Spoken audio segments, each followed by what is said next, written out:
ഒരു ജീവൻ നഷ്ടമായപ്പോൾ വളരെ പെട്ടെന്ന് തന്നെ അപ്പുറത്തെ ബ്ലോക്കിലുള്ള എല്ലാവരെയും നമുക്ക് ഒറ്റ രാത്രി കൊണ്ട് അല്ലെങ്കിൽ ഒരു ദിവസം കൊണ്ട് ഇങ്ങോട്ട് മാറ്റാനായിട്ട് കഴിഞ്ഞു.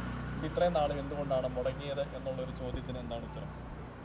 നമുക്ക് നമ്മളിതൊരു സർജിക്കൽ ബ്ലോക്കാണ് ഇവിടെ നമ്മൾ ഷിഫ്റ്റ് ചെയ്യേണ്ടത്. അപ്പോൾ ആ സർജിക്കൽ ബ്ലോക്കിൽ ഏറ്റവും പ്രധാനപ്പെട്ട ഒരു കാര്യം എന്ന് പറഞ്ഞാൽ ഓപ്പറേഷൻ തിയേറ്റേഴ്സാണ്.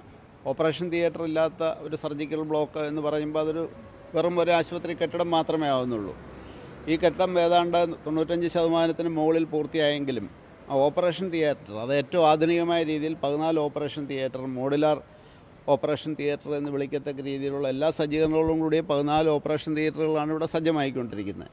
ആ ഓപ്പറേഷൻ തിയേറ്ററിൽ അതിൻ്റെ ഒരു ഫിനിഷിംഗ് വർക്കുകൾ ചെയ്യാനായിട്ട് വന്നിരിക്കുന്ന ഒരു താമസം, അതാണ് ഈ അവസാനത്തെ ദിവസങ്ങളിലേക്ക് കുറച്ച് ദിവസത്തേക്ക് ഈ ഷിഫ്റ്റിങ്ങിൻ്റെ കാര്യത്തിൽ ഈ കെട്ടിടങ്ങൾ നമ്മൾ പുറമേ നോക്കിക്കഴിയുമ്പോൾ ഇത് ഓൾമോസ്റ്റ് കംപ്ലീറ്റ് ആണ്. അകത്ത് കയറി നോക്കിക്കഴിഞ്ഞ് കഴിഞ്ഞാലും വാർഡുകളിലെ സംവിധാനങ്ങൾ കംപ്ലീറ്റ് ആണ്. പക്ഷേ ആ ഓപ്പറേഷൻ തിയേറ്റർ, മോഡുലാർ തിയേറ്ററിൻ്റെ വർക്ക് അല്പം കൂടെ തീരാനായിട്ടുള്ളതുകൊണ്ടാണ് ആ ഒരു ഷിഫ്റ്റിങ് നമുക്ക് നടത്താനായിട്ട് പറ്റാതെ വന്നത്. 30/5 ഈ മെയ് മാസം 30-ാം തീയതി ബഹുമാനപ്പെട്ട ആരോഗ്യവകുപ്പ് മന്ത്രിയും ബഹുമാനപ്പെട്ട വാസവൻ സാറും ഒക്കെ ചേർന്ന് ഇവിടെ നടന്ന മീറ്റിങ്ങിൽ ഈ ഷിഫ്റ്റിങ്ങിൻ്റെ കാര്യം തീരുമാനമാവുകയും അത് ഒരു ടൈം ലൈൻ വെച്ച് ഈ വർക്ക് ഒരു ജൂലൈ 31 ഒരു കൗണ്ട് ഡൗൺ പോലെ, ഒരു ടൈം ലൈൻ പോലെ സൂപ്രണ്ടും പ്രിൻസിപ്പലും മറ്റും ഞങ്ങളെല്ലാവരും കൂടെ ചേർന്ന് അതിനുള്ള പ്രവർത്തനങ്ങൾ നടത്തിക്കൊണ്ടിരിക്കുകയായിരുന്നു.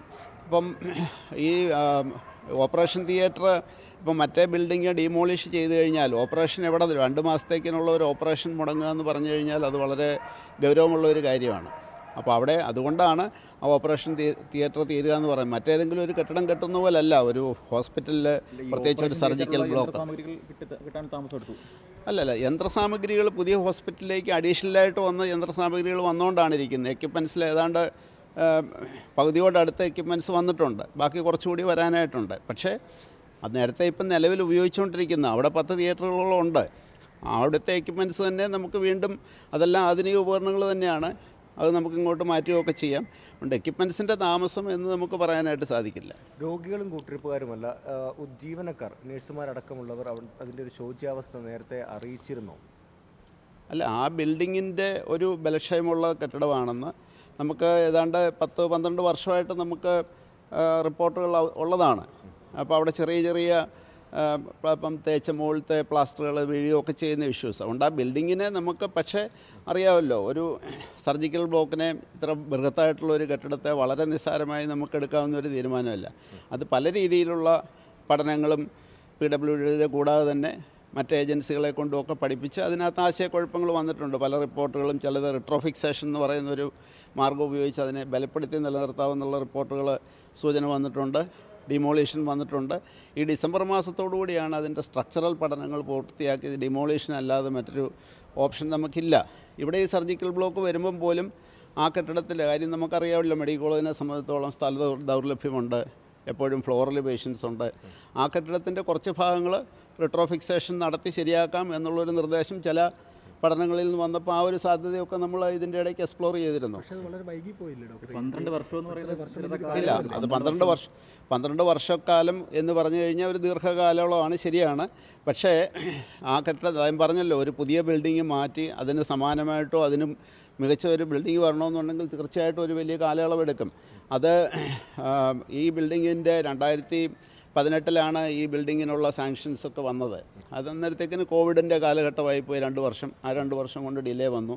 പിന്നീട് 2021 മുതൽ ഈ ബിൽഡിംഗ് വളരെ വേഗത്തിൽ തന്നെയാണ് ഈ ലെവൽ വരെ എത്തിയിരിക്കുന്നത്.